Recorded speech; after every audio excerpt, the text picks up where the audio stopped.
Hi students, now we are going to derive an expression for the work done by a system during an adiabatic process. I am going to take a adiabatic expansion. So for that I am going to consider 1 mole of an ideal gas. 1 mole of an ideal gas taken in a perfectly insulating container. Insulating container provided with insulating piston. So you can see here, this is the container which I am considering. So the bottom is insulator, the walls are also insulator, and the piston and the handle, everything is insulator. So inside this container 1 mole of your perfect gas, that is ideal gas I have considered. So there is no chance for the flow of heat from the system to the surrounding or from the surrounding into the system. Such a process is going to take place under perfect thermal isolation or insulation. Okay, now let us take that the piston is pushed upwards. So the piston is moving up, so that the gas is expanding. The gas is expanding. Now, when the gas expands, the volume will increase, the pressure will decrease. The pressure will decrease and cooling of gas will take place. Therefore, the temperature also will change. It will also decrease. So, I have taken the initial pressure as Pi, initial volume as Vi, and initial temperature as Ti. After the expansion of the gas, let the final pressure be P final, V be Vf, and the temperature be Tf. Okay, now when the piston is moving through a small distance dx, the small work done is given by, okay, the small work done, okay, is denoted by the symbol dW. Okay, so dW is equal to force F into dx. But this force divided by the area of cross section of the piston, F by A, is the pressure P. Therefore, this force also can be expressed as the product of pressure into area into dx. So when the circular piston is moving through some distance dx, the gas is expanding by some volume dV, that is equal to base area into height dx. So this A into dx must be the increase in volume, that is denoted by dV. So dW is now equal to P into dV. Therefore, what is the total work done? The total work done during this adiabatic process when the volume changes from V initial to V final, that is called the total work done, is given by W is equal to integral of P dV from volume V initial to V final. So this is the basic equation number 1. So whether it is isothermal process or adiabatic or isochoric, isobaric or any process, in general, the work done by the system is given by this general expression W is equal to integral P dV. Now, depending upon whether the process is isothermal or adiabatic, we have to express the pressure P in terms of the volume. Understand that? Okay.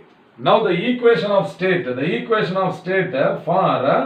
this adiabatic process is P into V power gamma is equal to K, which is a constant. So P into V power gamma is equal to K, where K is a constant. Therefore, can I write now pressure P equal to K divided by V power gamma? So I will write this pressure P is equal to K divided by V raised to the power gamma. Understand? Okay children, now you tell me V raised to the power gamma is in the denominator. Is it visible to you? Okay. So V raised to the power gamma is in the denominator. When I shift that term into the numerator, what will happen to the power of V? Yes, it will become minus gamma. So this is also now equal to K multiplied by V to the power of minus gamma. I am going to substitute for this term pressure P equal to constant K into V power minus gamma in the first equation. Therefore, what is W equal to? Therefore, the work done W is equal to integral of P dV now becomes a K V power minus gamma into dV. Is it not? So, this is K. K can be taken outside because it is a constant. K is a constant. We cannot integrate it. Only variables can undergo the integration. So, K is taken out and inside the integral I am going to write V power minus gamma. So, this is V raised to the power minus gamma into dV. So, between the limits V initial to V final. So, W is now equal to K into, now integral of x power n dx is equal to x power n plus 1 divided by n plus 1. Is it not? We have studied the fundamental expressions like this. So, integral x power n dx. I am going to use this. So, this will be, the value of this integral is now V raised to the power minus gamma plus 1 divided by minus gamma plus 1 between the limits V initial to V final. Understand? Okay. Now V power minus gamma plus 1 also can be written as V power 1 minus gamma divided by 1 minus gamma. So this is now equal to K divided by this minus gamma plus 1 will become what? 1 minus gamma, which is a constant. K is a constant, 1 minus gamma is a constant, and here it is V power. So V power 1 minus gamma, 1 minus gamma. Okay, and the limits are from V initial to V final. So the lower limit is V initial, upper limit is V final. So which has to be substituted first? The upper limit. So this is now equal to, K divided by 1 minus gamma into V final to the power of 1 minus gamma minus lower limit. So lower limit is what? V initial to the power 1 minus gamma. Have you understood up to this step? Okay. Now K is a common factor.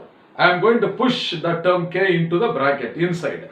So that this is now equal to, that is W is now equal to 1 divided by 1 minus gamma into K into V final to the power 1 minus gamma minus of K multiplied by V initial to the power 1 minus gamma. Because K is a common factor, I have to multiply by both the terms.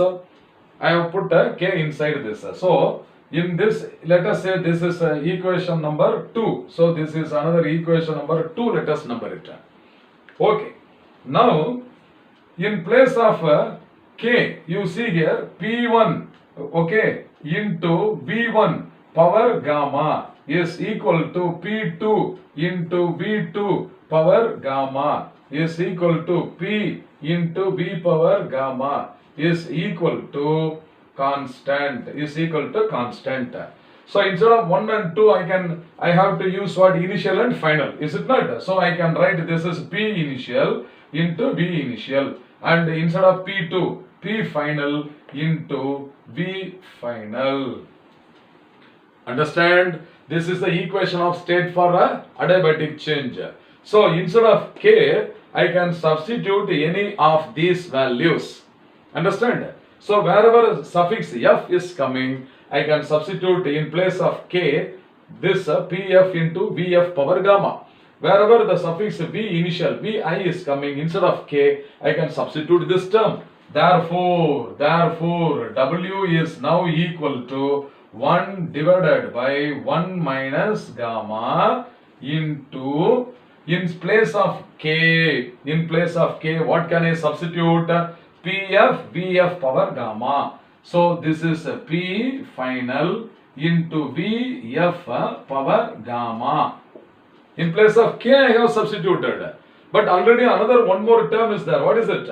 VF power 1 minus gamma is there. So into VF power 1 minus gamma minus. Now you can guess what I can substitute for K in terms of initial. I can substitute Pi Vi power gamma. So this is what P initial into V initial power gamma into V initial power 1 minus gamma.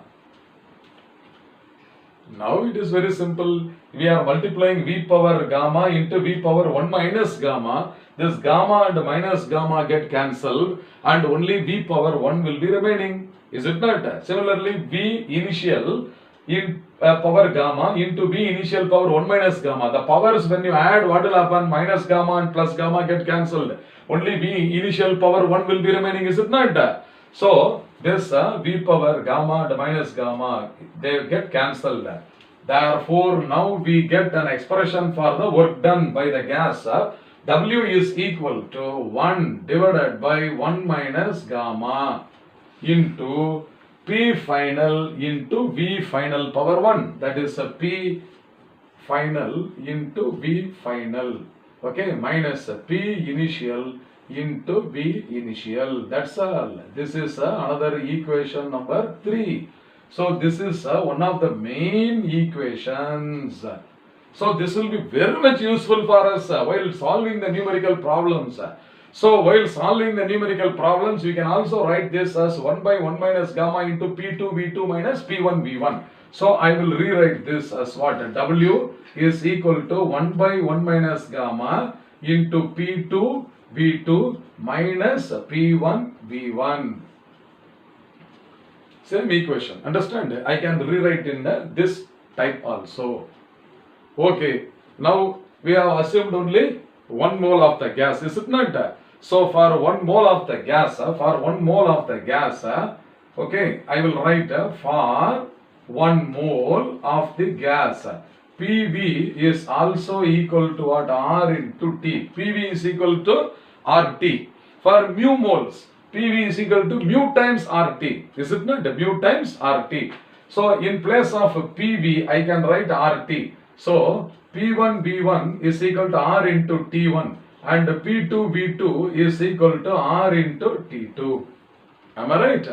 We can substitute this also in place of P1 V1. In place of P1 V1. So this is also equal to what? P initial into V initial. This is also equal to P final into V final. Both are under the same. So in place of PF, VF, what I can substitute now is R into T final. R into T final.